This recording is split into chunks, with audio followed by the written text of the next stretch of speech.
The Horae and the Muses, a tale of divine harmony. Born from the union of Zeus and Mnemosyne, the Muses were the very embodiment of creativity and artistic brilliance. They were the goddesses who painted the world with the vivid hues of music, poetry, dance, history, and knowledge. 9 in number, each muse bore the weight of a different art.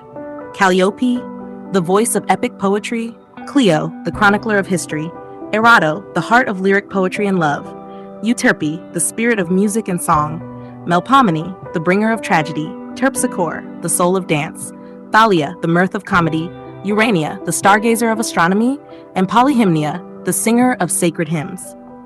It was understood among the gods that the Horae and the Muses were inseparable in their tasks. The Horae brought the eternal cycles of nature, but it was the Muses who breathed life into those cycles. Without the Muses, the seasons would be but a cold and mechanical procession. Without the Horae, the Muses' creations would be adrift in the void, lacking the grounding influence of time and nature. They were two forces, eternally entwined in the divine symphony of the world. A call to unity. As the first flowers of spring began to unfold their petals, and the winds whispered their warm secrets to the land, the Horae stood together in the sacred grove at the heart of Olympus. The air hummed with the pulse of life, and the earth seemed to hold its breath, waiting for what was to come. Eunomia, goddess of order, with her eyes steady and unwavering, spoke first. The earth is alive with change. The time has come. We must seek the Muses. Dike, goddess of justice, her voice strong and resolute, nodded in agreement. The natural world thrives in balance, and it is through the Muses' artistry that this balance is given meaning. Without inspiration, creation would wither. Let us visit them, and together, let us ensure that both order and inspiration flourish. Irene, the gentle goddess of peace, added with a soft smile, "Without order, inspiration runs wild and unheeded. Without inspiration, order is but an empty shell. We must walk the path of harmony." And so, the Horae ventured to the Mount of the Muses, where the air was thick with the music of divine creation, and the land pulsed with the energies of creativity. Upon their arrival, they found the Muses gathered in a radiant meadow, a living canvas of sound and movement.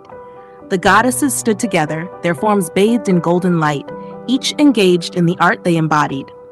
Calliope, the eldest, dictated the verses of an epic tale, while the others sang, danced, and played their instruments, weaving an unbroken thread of beauty.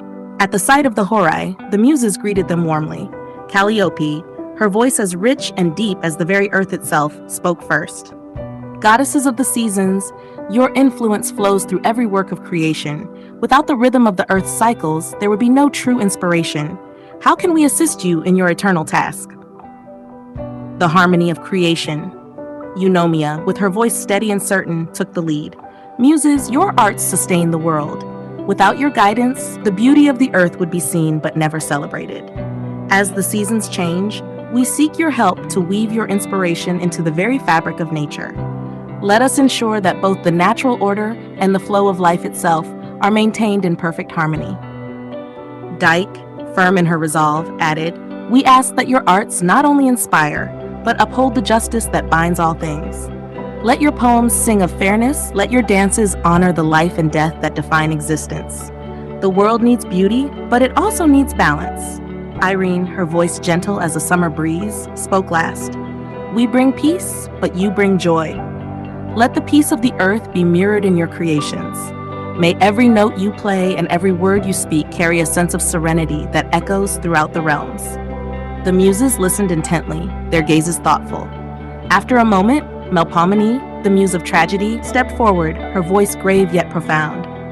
"The world you tend is full of beauty, yes, but it is also full of sorrow. Without the darkness, the light cannot be truly understood. We shall balance the joy with the sorrow, for only in contrast does the heart find depth." Terpsichore, the muse of dance, leapt into the air, her movements fluid and graceful. "I will dance in harmony with the rhythms of your seasons.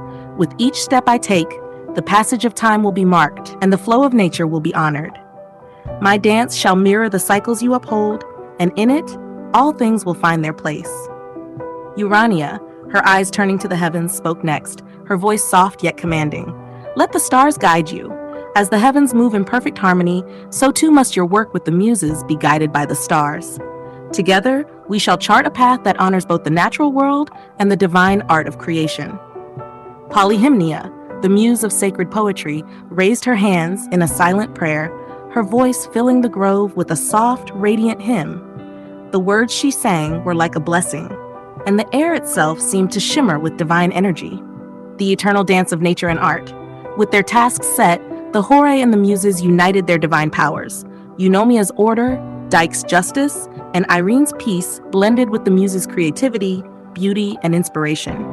From that moment onward, the world was infused with a greater sense of harmony. Every sunrise inspired a poet's verse, every sunset ignited the brush of a painter, and the rustling of autumn leaves carried the rhythm of Terpsichore's dance. The Horae continued to maintain the natural order, the eternal cycles of life, while the Muses filled the world with beauty, creation, and expression.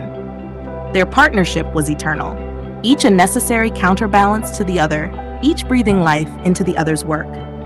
The earth, under their watch, thrived in a constant flow of creation, beauty, and order. Together, they ensured that the cycles of nature would never lose their magic, and that the hearts of both gods and mortals would always be moved by the power of art. Thus, the Horae and the Muses remained eternal companions, their divine partnership forever intertwined, guiding the world through the passage of time and the boundless realms of creativity. In their union, beauty, order, and inspiration danced together in an endless cycle, shaping the world in ways both seen and unseen.